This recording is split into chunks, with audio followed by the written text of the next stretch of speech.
राहु का कुंडली के 12 घरों में संक्षेप में क्या प्रभाव है, ये पूछा गया। देखो, कुंडली के पहले घर में अगर राहु बैठा है तो ऐसा व्यक्ति करिश्माई होता है और करिश्मा से संबंध है। उसको कभी कभी अपने ऊपर खुद ही शक होने लगता है कि मैं जो काम कर रहा हूँ, जो निर्णय ले रहा हूँ, ये सही है कि गलत है। और अगर वो दूसरे घर में धन भाव में राहु बैठा है तो ऐसे व्यक्ति को मैंने देखा है कि उसे धन भी चाहिए और मुक्ति भी चाहिए। वो इन दोनों चीज़ों में पेंडुलम बना रहता है।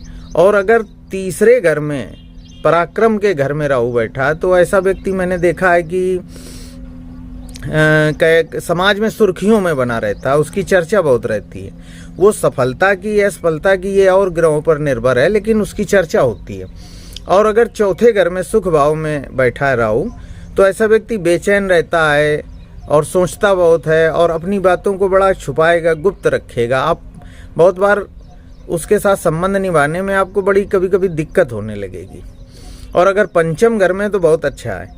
ऐसा व्यक्ति जो है, अगर आप ऐसे व्यक्ति को प्रसन्न कर लें, अपनी ओर मिला लें और उसे कोई काम दे दें तो वो काम करवा लाएगा। क्यों? क्योंकि वो बड़े बड़े लोगों की नब्ज पकड़ लेता है और मतलब सामने वाले का दिमाग समझ लेता है, या ये कह लो हर लेता है।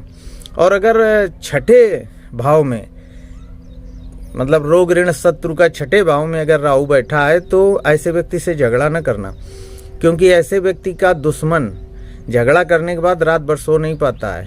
ये ऐसी ऐसी चालें चलेगा कि उसको परेशान कर देगा। और सप्तम भाव जो पार्टनर का होता है, साझेदार का होता है, स्पाउस का होता है, अगर सातवें घर में राहु अकेला बैठा है तो आप अक्सर देखना कि उसकी ज़िंदगी फंसी रहती है। इधर कुआं उधर खाई, किसकी कहे किसकी न कहे। वो जो भी रिश्ता बनाएगा, प्रेम, शादी या पार्टनर या जो भी है, तो लोग उसके साथ बेईमानी भी करते हैं, तो वो छोड़ भी नहीं पाता है और रोता भी है, हंसता भी है और बीच में अपने को फंसा महसूस करता है। और अगर नवम भाव में है, नवम भाव माने धर्म का भाव, तो फिर वो ऐसा जो जातक है उसके जीवन में कभी धूप कभी छाया, मतलब कभी कभी तो भगवान बहुत कृपा करेंगे और कभी कभी कुछ ऐसी बातें भी हो जाएंगी कहीं छाया कि वो उनका जवाब नहीं दे पाएगा और वो खुद नहीं समझ पाएगा कि मुझसे क्या गलती हो गई। हालांकि एक बात मैंने देखी ऐसी कुंडलियों में कि ऐसे जातक होते बहुत बुद्धिमान हैं और हरफन मौला होते हैं, लोगों की मदद करते हैं, तुम एहसान करो तो मानते हैं। लेकिन ये लोग कभी कभी अपनी वाणी से और कर्म से कभी कभी कुछ गलती कर जाते हैं, ये समझ नहीं पाते हैं। उस गलती की वजह से इनकी अच्छाइयाँ सामने वाले की नज़र में बुराई और निराशा में बदल जाती हैं। ऐसे लोगों के लिए मेरी सलाह है, ऐसे लोगों को एक ऐसे व्यक्ति को अपना दोस्त बना के रखना चाहिए जो ज्ञानी हो, जिसका बृहस्पति अच्छा हो।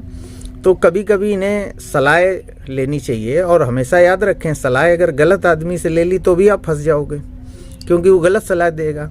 तो सलाह सबसे नहीं ली जाती है और उसका ज्ञान हो, गुरु हो, तब तो ठीक है, नहीं तो बेकार है।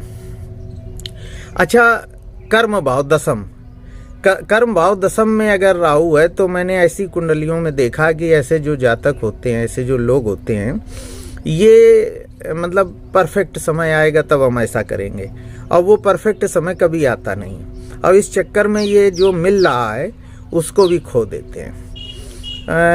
असमंजस, कसमकस से भरे रहते हैं। और अगर 11वें घर में है तो फिर आप ये समझो कि उसके पास धन हो चाहे ना हो। अगर 11वें घर में राहु बैठा तो ऐसे व्यक्ति को पड़ोसी, समाज, रिश्तेदार ये मानते हैं कि इसके पास बहुत पैसा है।